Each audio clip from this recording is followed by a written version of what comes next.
আগের দিন তো দেখেইছিলে গিয়েছিলাম এক্সাম দিতে, তো ওখানে গিয়ে ও তো ব্যাগটা আমার কাছে দিয়ে চলে গিয়েছে। আমি এদিকে বিপ্রর সামনে বসে পড়েছি।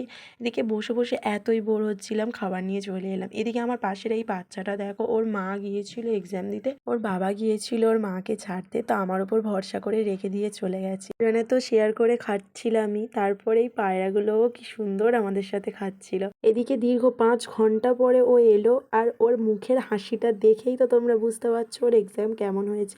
ওখান থেকে বেরিয়ে দুজনে তো ঝালমুড়ি খেতে খেতে চলে গেলাম মেট্রো স্টেশনে। তো মেট্রো স্টেশনের লাইন থেকে তো আমাদের দুজনের মাথায় হাত। তো ওখান থেকে মেট্রোতে উঠে নেমে গেলাম শিয়ালদাতে। তো শিয়ালদায় কি এতটাই খিদে পেয়েছিল, একটা রেস্টুরেন্টে ঢুকে গেছিলাম।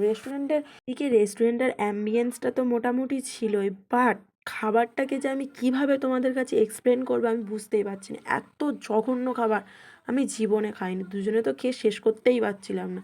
তো কোনো রকম ওটা খেয়ে তো আর ক্যামেরা আমি অন করিনি, বাড়ি ফিরে এসেছি। ফিরে এসে তো আমার অবস্থা খারাপ হয়ে গিয়েছিল, তো আমি জাস্ট ফ্রেশ হয়ে শুয়ে পড়েছি।